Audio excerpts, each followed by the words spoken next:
If you have been buying soy milk from the market, I can guarantee you that after going through this video, you will wish you had learned this skill much earlier. In the next few minutes, I will show you how simple it is to make your own soy milk at home. It is cheaper, healthier, and gives you control over the ingredients and hygiene. Without wasting most of your time, let's dive straight into the tutorial. The first thing we need for this tutorial is our soybeans. This is our soybeans. We are going to transfer into a tray and we are going to make sure we properly pick out the dirt and the stones that are found in the beans.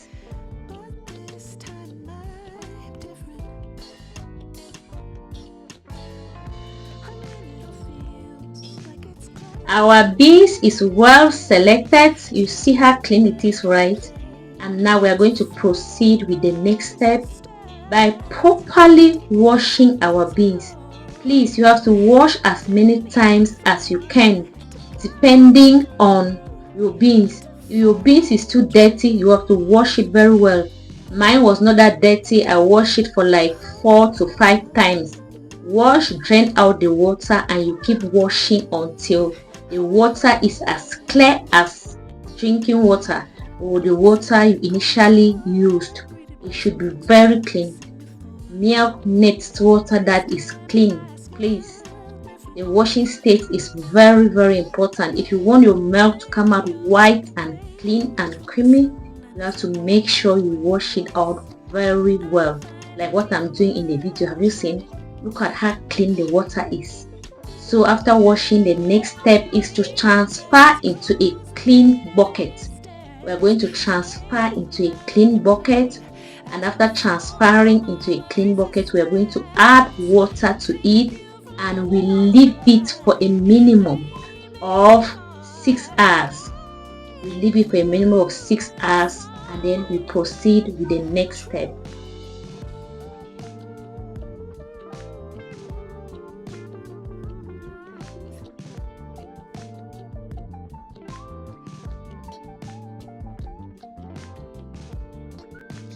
Six hours later and we are here, guys. Look at the color of the water. It has changed from clear water to brownish water. This is the right stage and it indicates that our beans is ready for the next stage. Now we are going to proceed by still scrubbing a little and then we are going to drain out the water. The water we used in soaking the beans, it was brownish, and so we are going to drain it out. After draining the water out, we are going to proceed in peeling the beans, removing the peelings from the beans. I want to say that this stage is completely optional, but I prefer removing the peelings because it gives me clean, creamy and white milk. So if you don't care so much about the color of your milk, you can leave this stage out. And you can equally use a blender, the pulse button on your blender, to peel out your beans, or you can do it manually, but here I'm going to be using my grater in peeling out my beans. Just wanted to share with you guys another method of peeling your beans, should in case you don't have a blender or power failure, or you can simply scrub it using your hands. This stage is not difficult. When your beans is well soaked, it is easier for you to peel your beans the way you want.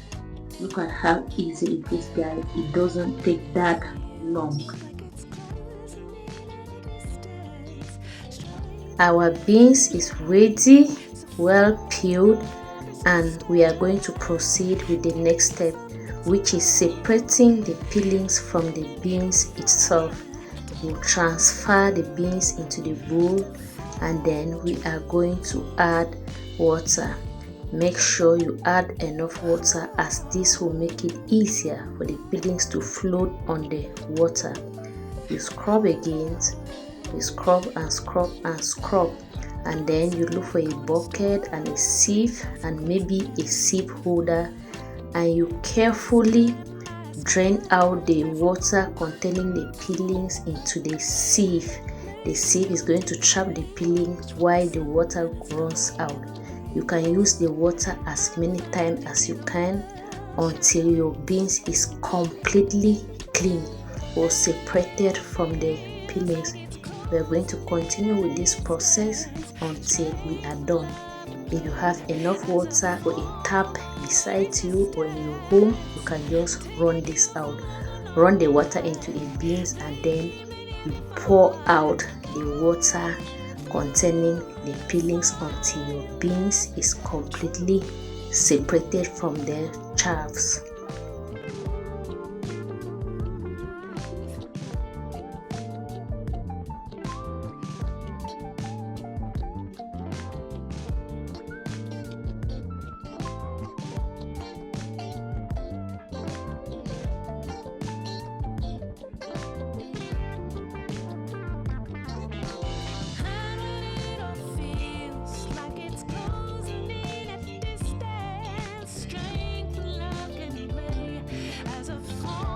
Right now our beans is completely separated from the chaffs, and we are going to add water to rinse our beans. Make sure you rinse your beans, guys, especially when you have to use your water repeatedly. After rinsing, we are going to transfer into a pot, and then we continue with the next step, which is boiling. You transfer into a pot and then you proceed in boiling your beans. Look at how clean it is, guys. We are going to add water. Add enough water to your beans. Enough water. I made enough water. Let the water completely cover the beans, and then you take it to the fire and then you boil for at least 20 minutes. We are going to allow our beans to boil for 20 minutes.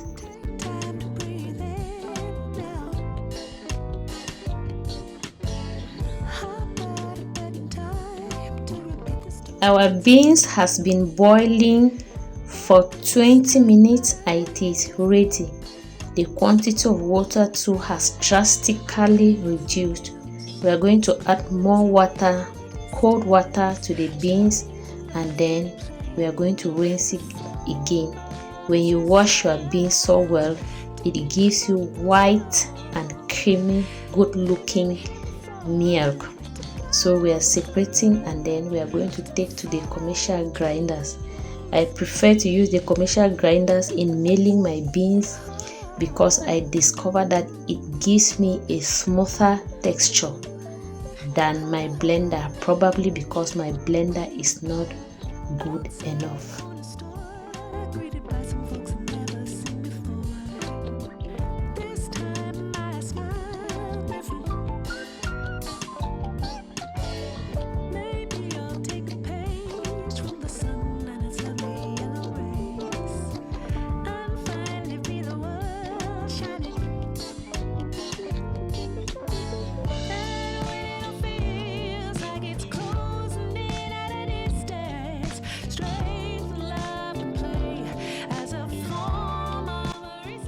Back from the milling station. Unfortunately for me, I sent the children to go and do the milling, and too much water was used in milling. Let me not say too much because it is still okay at this level. Normally I used to add water to it, but water was used to mill it, and I'm not going to add water again unless necessary. This texture is okay for me, but it depends on you. If you want your soy milk watery, you can add water and adjust to the desired consistency you want. But as for me, I like my milk thick, white and creamy.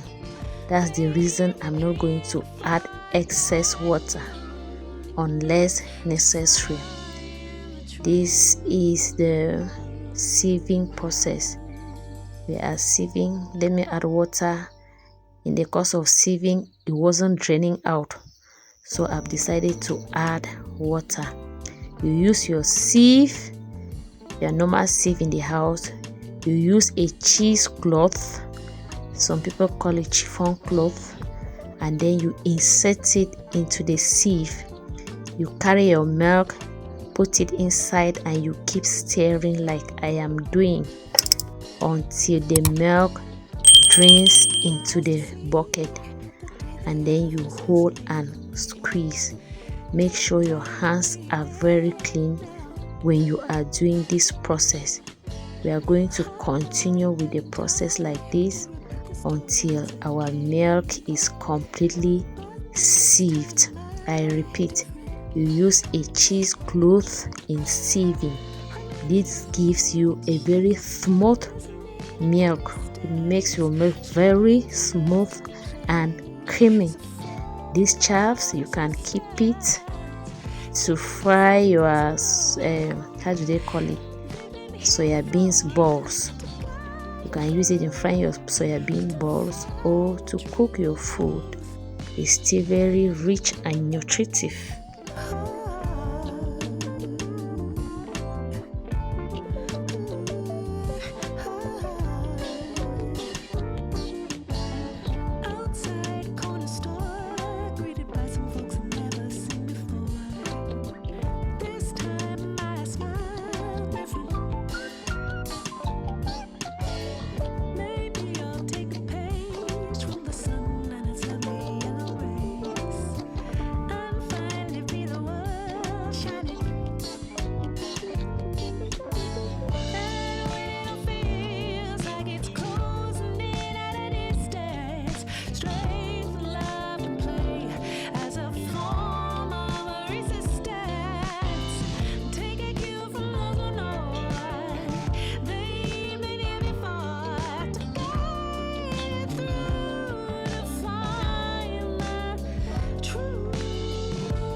Wow, look at that.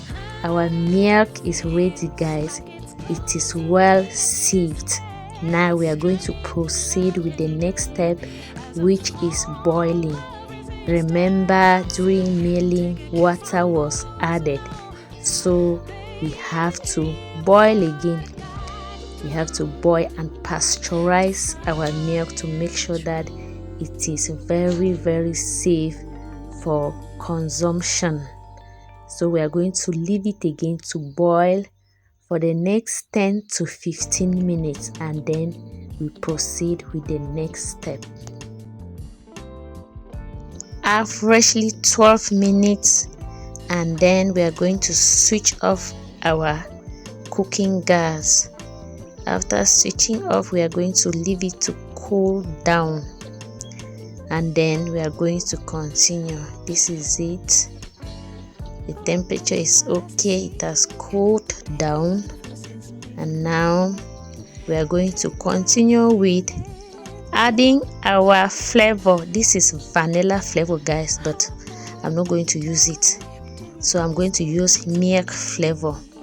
I have vanilla flavor and I have milk. This is milk, and I'm going to use it for this milk production. I'm just going to put a small quantity into a cup, and then I'm going to take a small portion of the milk in dissolving my flavor. Stir very well to dissolve my flavor, and then I'm going to pour it into the milk and then stir it for homogeneous mixture, for it to form a homogeneous mixture. And make sure I rinse my cup well. Now we are sieving again. We are going to sieve again. If you are not a perfectionist when it comes to hygiene, then soy milk production is not something you want to try. In short, you don't have to work with milk if you don't observe hygiene to the latter. So we are sieving again, guys. We are going to sieve, and that is the final stage. If you want to add sugar, it is okay at this stage. You can add your sugar at this stage, but I like my milk plain as it is. If you are still here with me, congratulations in acquiring a skill. Our milk is ready, and this same milk you are seeing here, we can use it in producing our tofu. The tofu you see on the screen can be produced using this milk. Our milk is ready and our containers are ready. So we are going to proceed in packaging our milk. Look at how good looking and mouth-watering it looks, guys. It is so nice, nutritive, and tastes so good. And to where I get my containers from, I equally mentioned that I'm also into tofu production, and I don't use lemon or lime in coagulating my tofu. I use vinegar, and vinegar comes in this bottle. I buy vinegar from the market, so each time I use my vinegar, I keep the bottle so that when I want to produce and supply my milk, I can then use it. Wow, look at it. Congratulations to us for producing this milk. Thank you for sticking with me to the end, and I hope you give this a try. If this tutorial has been helpful to you, don't forget to subscribe to this channel, like this video for more amazing home-based production on this channel. Thank you for staying, and see you in our next video.